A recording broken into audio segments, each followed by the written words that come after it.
Hi. So, welcome to the show today. I've had a little bit of coaching by Kathryn, and I suddenly feel a little bit uncomfortable because I'm normally just kind of off the cuff talking, doesn't really matter. But Kathryn Wolfe is here. She's a BBC trained TV director. She's worked at BBC and ITV for over 20 years. She's also taught at university and was a senior lecturer in media performance for many years with my husband, actually. She's written 2 books, which I forgot they're over there. I wanted to show them. And in 2003 founded Pukka Presenting, which is just for basically TV presenting, coaching, or coaching in presenting in general, isn't it? And so, Kathryn, have I covered everything? Yeah, that's lovely. I've got 2 children. 2 children. And no pets. And Kathryn's husband is also a producer, film producer in his own right. Yes. Yeah. So, yeah, lots of good stuff coming out of today's chat. So, Kathryn, what are the basics that we need to know when we're about to go on camera, either on, a proper camera or something like this where we're just kind of broadcasting live from our own page? Well, I could talk for hours, but do keep me, rein me in if I go on too long. The thing about talking to a camera is, as you say, people are doing it more and more and more now, what with Skype and mobiles and all sorts of platforms. But it's not something that we sort of do in our everyday relationships with people. And so some people do find it a little bit alarming when talking to a camera as opposed to talking to a person. But actually, that's the thing you should remember when you're talking to a camera. Imagine you're talking to a person. So right now, I'm imagining that I'm talking to a typical viewer who's out there, who's joined your Facebook Business Bootcamp. I'm not talking to lots of people. Imagine you're talking just to the one. And that's because there are different types of presentation styles for different platforms. So if you were talking on stage, then you might be slightly larger than life. You might talk to those people over there, and then those at the back, and then those at the front, and your eye line would wander. You might be slightly bigger than normal in terms of energy and projection and facial expression, which is perfectly acceptable in that setting. Supposing you're in a business setting and you walk into a room of people to give a presentation, you might typically say, "Good afternoon, everyone." And again, you would deliberately look at everybody around the room, or you should do, to capture them all into your net and make them all feel included. But those things don't work on camera, because if you start looking around the place and your eye line changes and shifts, then the viewer at home is going to be thinking, what are they looking at? Why aren't they looking at me? So you do need to find that lens and really talk to the lens, imagining that you're talking to a person. And it doesn't matter how many people are watching or listening, whether it be hundreds, thousands, millions. When Hugh Edwards reads me the BBC News, he's reading it to me. When Monty Don tells me how to plant my bulbs, he's telling me. Because look at David Attenborough, classic example. It's the connection they have with one person through the lens that makes them relatable, and we connect to them and they connect to us. Because how do we view television or stuff on video? Mostly on our own. Yeah. In our lounge with our partner, maybe on our phone, maybe on a big screen, maybe with some headphones, maybe on a laptop. But it's a one-to-one. And that also affects the language you use. So on television, you wouldn't hear people say, "Hello, everybody." I mean, that's the land of pantomime. "Hello, boys and girls." It's very theatrical. "Hello, ladies and gentlemen. Good evening." Very formal, very inclusive to everybody. But no, when you're presenting, you need to think of the one, the singular. So, thank you for joining me. I'm so pleased you joined me today. Come with me, I've got a great show for you lined up. And you'd hear exactly the same on radio. And some radio presenters even keep a little picture by the microphone of their best friend or their mum or their partner to remind them that they're talking to the one, the singular. And you hear exactly the same on radio, whichever channel you listen to. I like Classic FM, and they're so good at talking to the individual. So kick off your shoes, put on the kettle, and spend the next hour with me, because I've got a great show for you lined up. That's a really good point, and I've been telling people that they need to have their ideal client avatar, or they need to know who that person is. And for me, that's actually a past client of mine. Yes.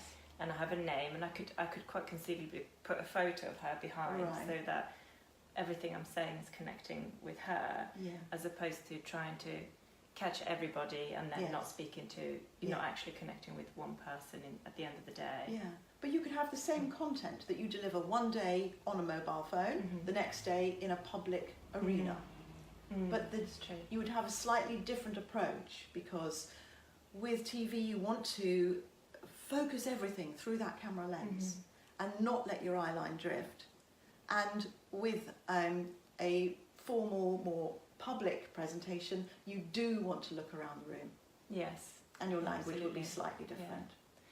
Yeah. And so what are the kind of things that we need to be considering in terms of body language and what to wear and the appearance?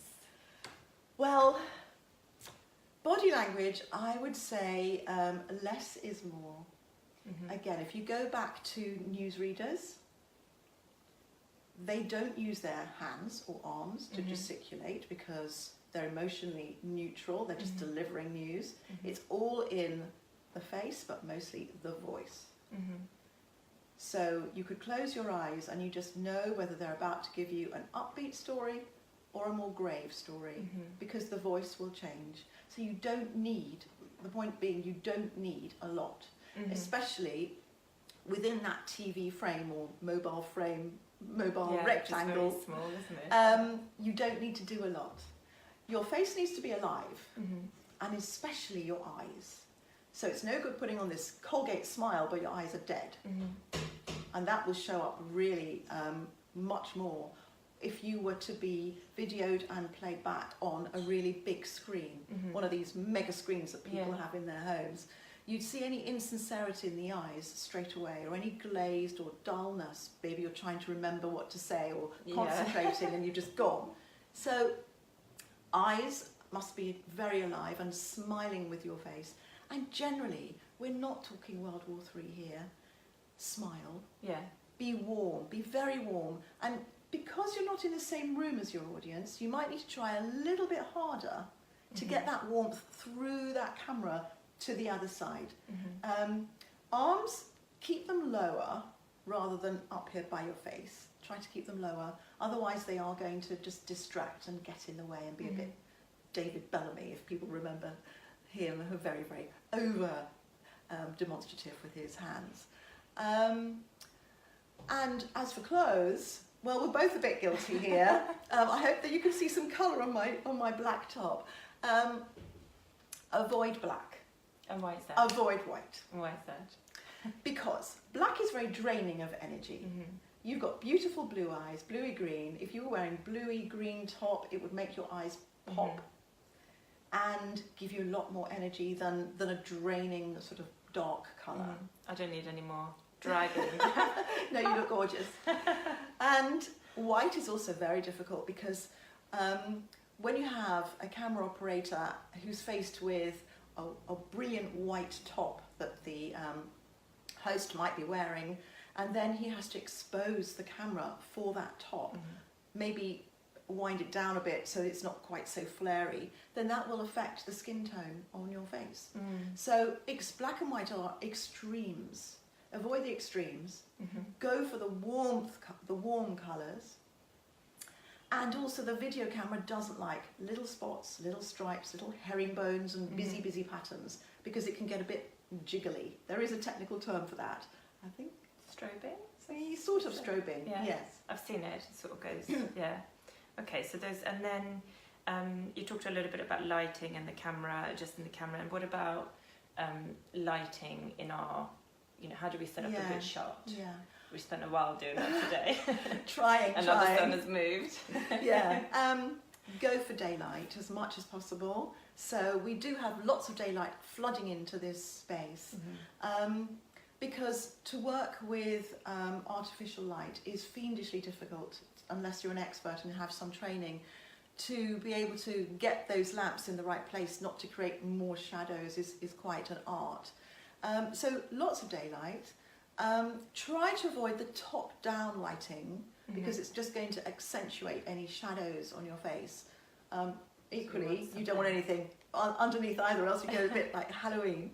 But yes, just maybe take a snapshot of yourself in the setting that you've chosen and have a look at it objectively and see, is there a nasty shadow of your nose sort of being thrown across, or do you have sort of sunken eyes? And if necessary, sort of pull some fill lighting from the front, or something. What is that? Well, like a fill lighting is to maybe put some extra light coming towards you, but not directly underneath you. Or some reflective surfaces, like a shiny foil, for example. I mean, in the TV industry, they use these big reflective circles, which are shiny, and they can tilt them, and you'll see a difference between whether it's tilted on your face or not, and it gives you that lovely little lift. These are just little tips, but generally go for daylight and maybe a bit more makeup than you might normally. So we were talking about lighting. Yeah. I've seen these kind of lights on stands, and it's a light bulb, and then it has a white kind of big thing, and they're about £25 on Amazon or something like that. Is that a good investment for someone who maybe wants to start a YouTube channel and they haven't got daytime, you know, maybe they have a job in the day and they have to do evening? I'm not familiar with that particular bit of kit, but all I can say is there are so many YouTube tutorials out there on how to make a good video that I would just do some exploring and, you know, see what people think. Yeah. Okay. Did everyone manage to find us okay? We're really sorry about dropping off them, but we're going to do a recap at the end, so you won't have, in case you missed anything. Right, so we talked about clothes, and what in terms of clothes, apart from the colour, is there anything else that we should be, and makeup as well? Glitter, you know, is that yes or no? Foundation, should we definitely be wearing it? I'm not. Well, you've got flawless skin and beautiful colouring, so you're absolutely fine. I would say that on the whole, video is quite unforgiving, and lighting on video can sometimes, you know, reveal things that especially in high definition, on the bigger screens anyway, that you know you'd rather not be revealed. So generally speaking, try to use a kind of matte cover up so that you don't get shiny. Okay. Oh right, yeah, I get very shiny, don't I? Yeah, and I've got a friend who's a makeup artist, and she's always, you know, she does my makeup when I do shoots and stuff, and she's always putting, and I feel like I can feel my face. I feel like it's going to fall off. There's so much makeup on me, but it looks great. Okay, well if it looks good, then that's all that matters. Glitter, I don't think really goes with the kind of area of expertise that you know a lot of your viewers are interested in. So probably save that for your Saturday night. Yeah. Okay. And in terms of, you know, low cut, high, you know, is there a? Well, I think it's about context. So if you're talking about something for which a low cut is appropriate, then of course that works really well. But I would have said that if you're talking about an area of expertise or nutrition, something a little bit more factually based, then take your cue from what people wear on television in those roles. Let's say newsreaders or people in factual entertainment. So you might wear a block colour top and maybe an informal jacket. Or if you don't want the jacket, just have a range of different tops. Television is mostly about the waist upwards. Yeah. So don't worry too much about, you know, a huge range of what you're going to wear below the waist, unless you're going to be seen in a full body shot or walking and talking outside. But if you're mostly going to be delivering stuff from a seated position, have a range of tops, and you know, obviously a neckline to flatter your body shape. In television, if this was proper television, I would say avoid the turtlenecks and the busy scarves and all that, because it makes it very difficult to fit a radio mic. Yes. But if you're not worried about an external mic, then that doesn't really apply. Okay, that's really good tips. Thank you. Oh yeah, we talked about body language as well, and posture. And my posture's terrible, and I know this. But you're very... We both suddenly start sitting up. I'm a bit concerned you're slipping out of the... Oh. Well, this is a really difficult sofa to sit on, I must say. There's a saying at the BBC, bum back in the chair. Okay. BBC, yeah. Bum back in the chair. So that's easy to remember. So do get yourself really seriously comfortable. I've got some cushions behind me just propping me up. Well, that's much better. It's a bit like Graham Norton, or, sitting in my chair and being thoroughly at home in front of the camera. That's the key thing. You don't want to be perched on the edge of your seat very nervously, because you're never going to feel relaxed. Yeah. Because TV presenting is about reining people in. It's not about leaning forward and saying, I want to reach you. Be super relaxed and rein them in. But relaxed doesn't mean floppy. Yeah. Relaxed still means energy. You've got to have a performance energy. You've got to sit up for a start, or else you can't breathe. If I was all collapsed, I wouldn't be able to breathe properly. And because people are only really looking at you from waist upwards, they do need to see that there's a presence there, like performance ready, as opposed to sunken in. You don't really notice posture on television because it's done well. I think you would notice it if it was done badly. Yeah. So make lots of spaces in your body, head towards the ceiling, shoulders outwards towards the walls. And I don't mean army sergeant major sort of, stick your bosoms out or anything. I actually mean spreading wide and spread. Almost like you've got little tennis balls under your armpits. Spread the whole thing out and lift it up, lift up out of the hips. It's Alexander technique, if you're familiar with Alexander technique. I keep meaning to send Anthony to... So Alexander was a while back. Alexander was the name of an actor who found that his voice kept going, and he couldn't work out why he kept losing his voice on stage. And then he looked at himself in the mirror and realised his posture was at fault. And once he sorted out his posture and his breathing, his voice came out naturally, because your voice doesn't really come from here, it comes from down there. So, in other words, posture. Sit up nice and tall, make lots of space in your body so that you can fill your body with air, because the air is your fuel tanks. And then you will never run out of air, because when you're talking a lot, that's one of the issues that you could face, that you just run out of steam. So, yeah, be very energised. And even if you're on radio, dress up, put on your makeup, and, feel like you're ready. And it changes everything about your performance. You know how they say something like if you smile, you use sort of 52 different muscles or something. But when you speak with a smile, then it changes the way the voice comes out of your mouth. So it's all to do with kind of being ready for your performance. Yeah. And posture and breathing and relaxation are very, very interlinked.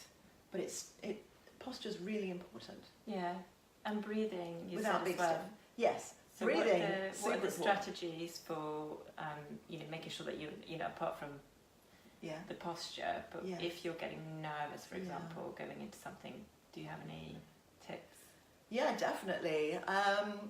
It's perfectly normal to feel a little bit nervous before you do any sort of broadcasting, because we're just not used to having the microphone and the camera put in front of our face. It's not something that people do all the time, and that's fine if you feel a bit nervous. In fact, a bit of nerves is a good thing, because a bit of adrenaline, gives you a bit of va-va-voom, whatever the current phrase is. But yeah, so with some people, nerves become overwhelming, and stage fright is common in theatre, and it's when the nerves become too much that it really destroys your performance, and you never want to get to that point. breathing is the way to counteract any form of nervous anxiety. So, you know how the first thing to go when you're nervous or when you have an emotion going on is your breathing. Your breathing changes. You start sort of panting or hyperventilating or shallow breathing, fast breathing, and too much of that and you will pass out. So the way to counteract that is by breathing down here, diaphragm breathing. And you can check it yourselves if you put your hands under your ribs and breathe in through your mouth rather than your nose, because noses can get a bit stuffy. And as you breathe, this whole area here is expanding. And not just at the front, at the sides and at the back as well. And that's diaphragm breathing. That's where you should be taking your breaths from. So if you feel nervous, breathe deeply from down here.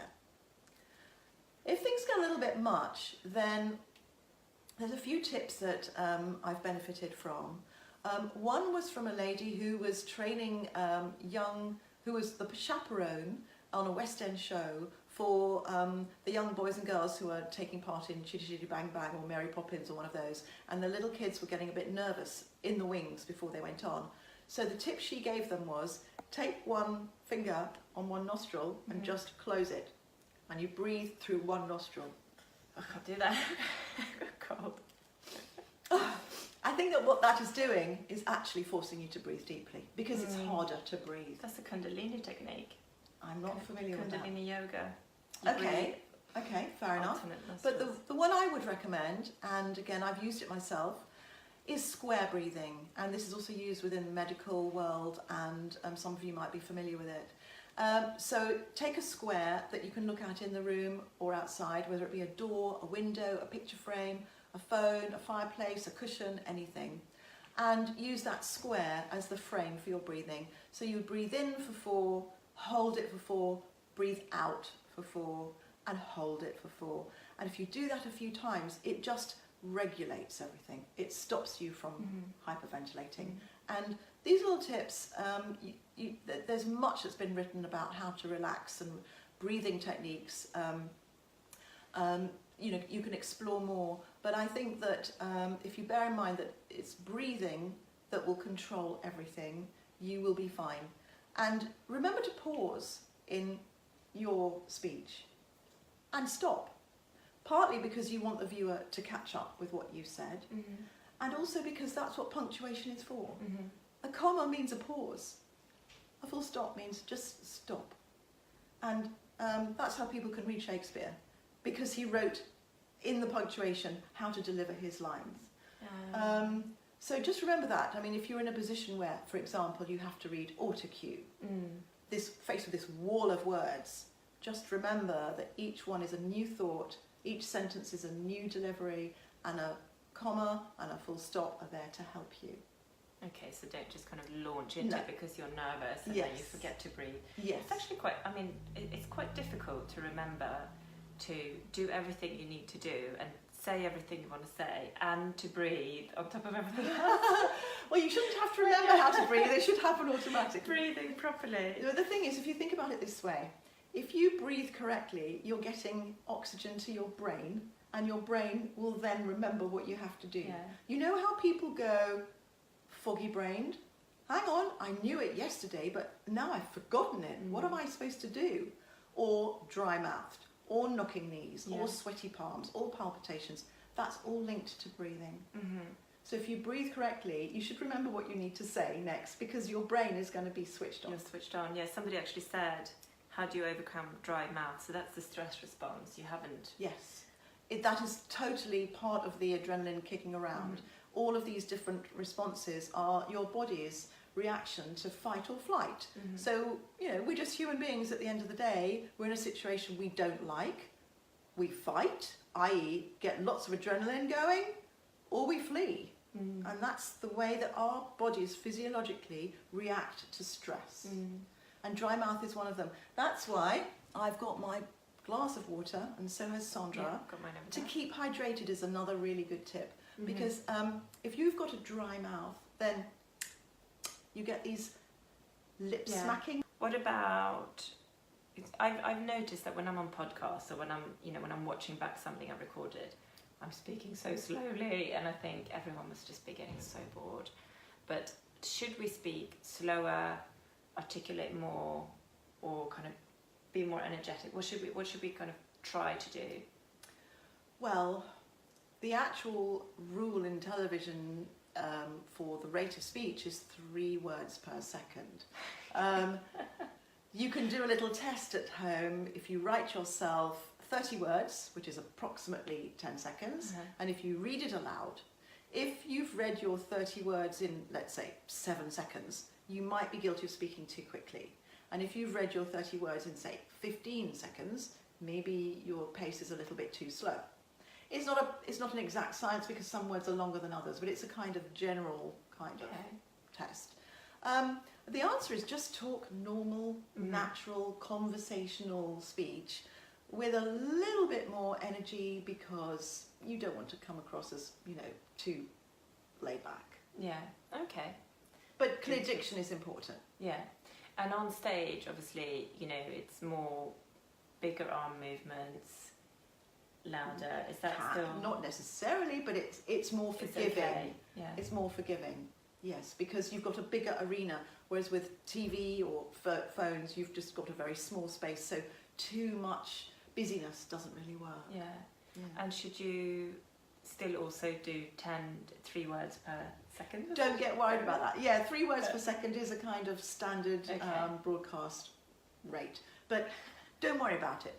Watch yourself back. If you think it's too fast, well, slow down a bit. Maybe breathe a bit more. Yeah. If you think it's too slow, well, maybe just, spice it up a bit. Pick up the pace, yeah. I suppose the most important thing is being yourself. Yeah. And having that message. And having clarity. Yeah. Yeah. Okay. And I know that obviously for those who actually want to try and get on TV a bit more, is a show reel a good idea to have, or is it more important to have video on the website that you can point people to, or what would you recommend? Yeah. I think that for people in nutrition, people in this area of expertise, a show reel is not particularly important. It is important to be able to see that you can deliver to camera. So you need to have some links to at least you talking to camera on your own and you being in an interview situation to show how you relate to other people and conduct an interview. Because the bread and butter of presenting is pieces to camera and interviewing. Yeah. But no, you don't need a formal show reel. To be honest, a show reel is going to be out of date very quickly, because as you do more and more, your skills will develop and then you'll want to change the show reel. So no, just have links to stuff, whether it be on your website, whether it be on a YouTube, whatever channel, to show that you can do the skills. But the main thing is to build up your area of expertise. Because if you want to get onto television or any sort of media, you need to be searchable. You need that TV researcher or radio producer to be typing in, male, female, age range, area of expertise, and up you pop. So that whatever you can do to support your area of expertise, whether it be broadcasting on radio or television, community radio, local TV, the free mag that comes through the door, can you write a column for that? Could you be blogging? Could you be vlogging? Could you be a guest presenter on something? Could you write a column for a specific magazine that deals with your area? Anything to raise your profile so you're searchable, and then you become the go-to expert. Yeah, so this is just repeating everything that I've been talking about for the last few days. That is your USP. So if you want to get into magazines or on radio or on TV or anything like that, then you need to be the go-to person, and that means niching, because otherwise you just kind of know a bit about everything, and you might be really good on camera, but the producer's going to want the expert at the end of the day on his show. Yeah. Right. Yes. So content is really important. If you're the expert, you're hired because of the knowledge that you've got. So obviously performance skills is important, But you don't need those if you're going to go into print or make podcasts or, well, that's a different type of skill. You just need to be out there, visible, doing, searchable. Yeah. And when it comes to notes and I've got notes here, which are sort of, probably a bit too much, but what should we write out what we want to say and then try and memorize it? Or what's the kind of, if we want to do a piece to camera that we're then going to put out, for example, on our own channels, how do we keep in mind what we're trying to say? Yes. Well, have some notes, perhaps on small cue cards. I mean, you see this even on mainstream programs, Jonathan Ross, Graham Norton.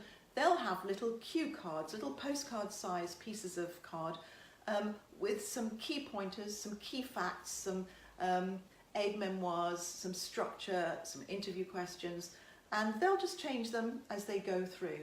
They're quite discreet, but they are obviously there. And keep them in your eye line, not over there, somewhere out of vision, because then you'll have to take your whole eye line away. Just every now and then, just maybe drop your eye line down and just check what's coming next. In television, if you are required to remember a script fully, verbatim, word for word, you will be given autocue, because it's too much to ask people on these very short, fast turnaround programs, short rehearsal times for TV, too much to ask you to remember a whole script. And it would be there on autocue for you to read, and that's just another skill to learn how to read it naturally. But many programs are made even without autocue, but you're given a script as a presenter, in which case you would get the gist of the script. It doesn't have to be word for word perfect, but just know how to get from A to B to C. Just know the names of your interviewees, their background, their bio, so you're not reading that would look really bad. And but you could have the questions written down if you want to take them through the interview with you. So there's lots of different ways of doing things, but the main thing is don't waffle. Keep some structure to everything you say, and so if you're going to have notes written down in front of you, maybe keep them, quite simple. Don't have, a dissertation sort of cut up and put into different postcards, because you'll end up reading it. And really, as subject experts, you should know the content. It's in there. Yeah. These are just little aid memoirs in case you lose your way. Yeah, exactly. Yeah.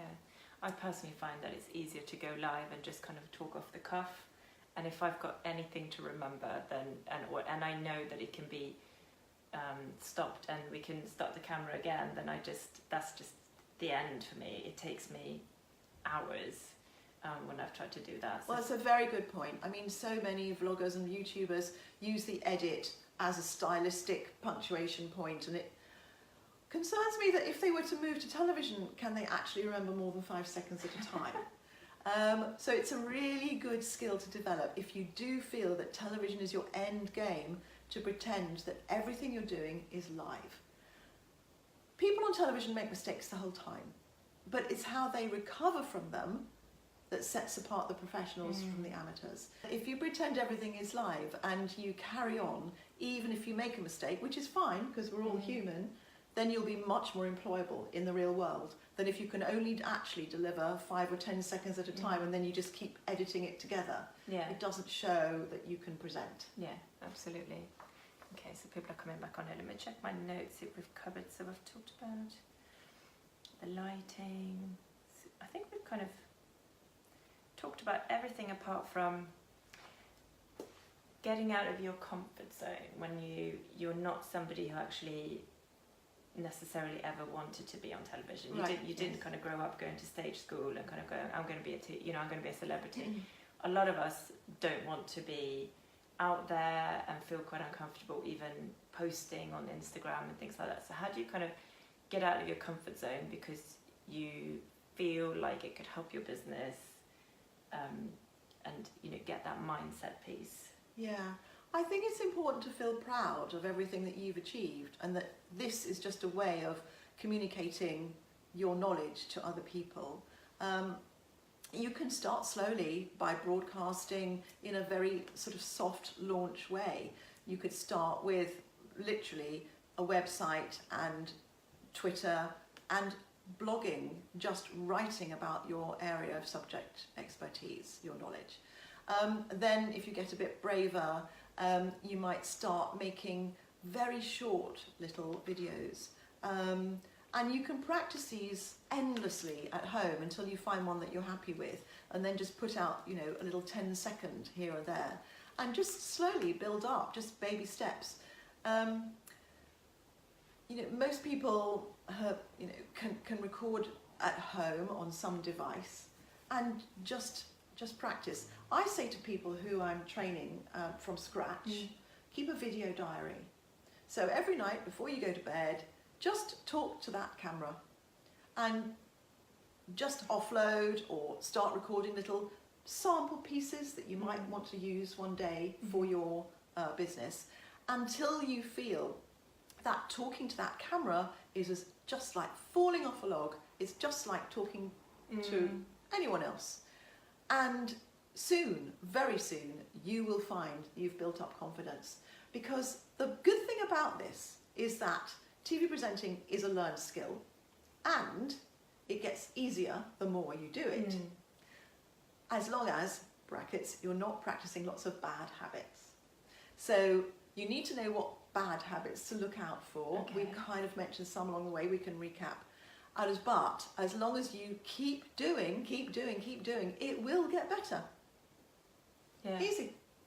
I have a Facebook group for people who want to know about nutrition for fertility, and it's closed, and I don't let people in who haven't actually answered questions on, you know, to get into the group, and I don't let other practitioners in, and it's just a very kind of cozy place where I know that, you know, all they want is my information, and they're not there to kind of catch me out or, you know, whatever it might be, and I don't feel self-conscious because I'm not broadcasting to the world and anyone could go and see that. They have to be approved by me to be in the group, and that actually got me more comfortable. Because it's a safe place. Because it's safe. Yeah, I feel safe, and I know that whoever's watching me is because they actually want to know about what I'm saying. They're not kind of checking out, you know, or whatever it might be. They're not going to write something about your clothes or your hair. Or they're not kind of judging me for anything other than, you know, they're just there because they want my information. So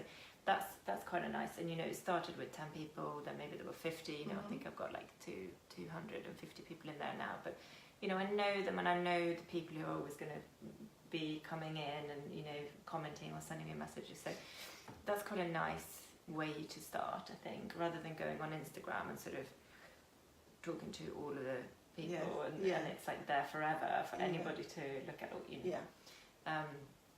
So I suppose, and equally when you're going into groups and you're talking in front of people on stage, perhaps you can start with a smaller group potentially. All very, very good ideas. Really good.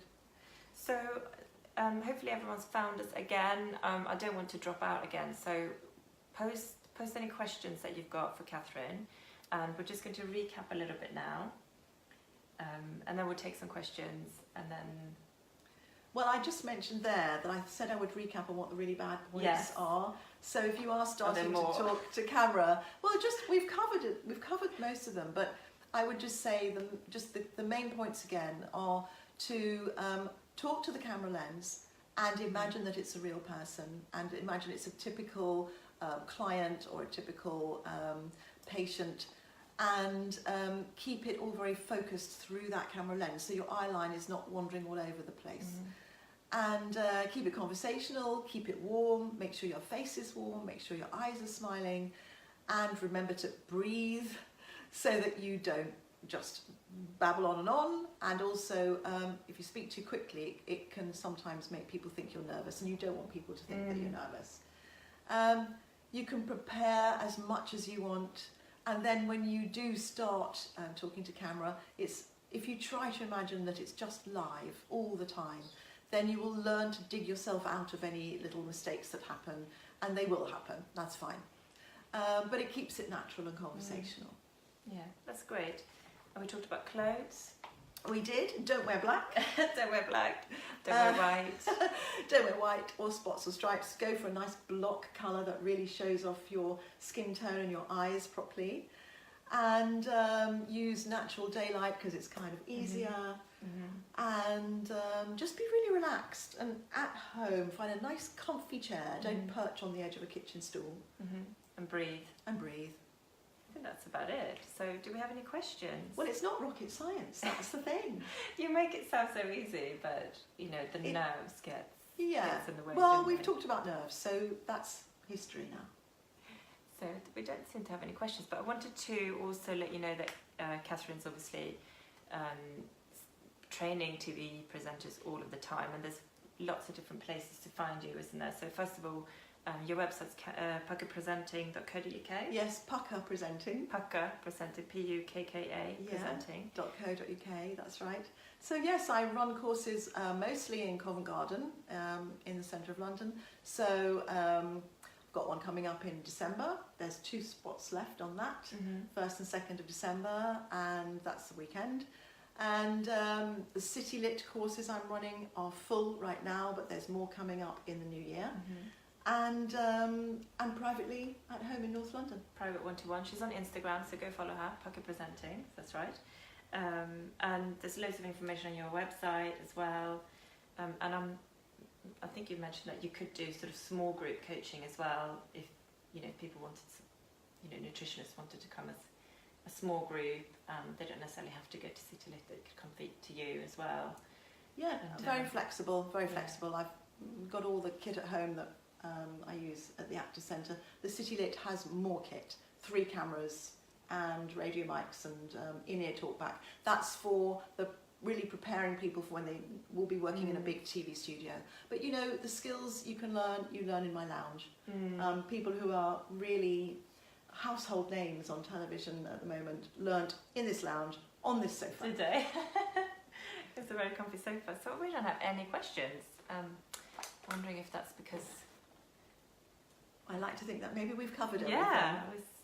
But if you do have any further questions, then I'm sure I'd be more than happy to answer them. Sandra can send them my way. Yeah, absolutely. I'm just looking back at all of the other people who were asking questions, but I think we have actually covered those. So thank you so much for joining us today, and it's been such a pleasure. I've learnt so much today. So it's been delightful. Thank you for making it all so easy. Have a good day. Bye. Bye.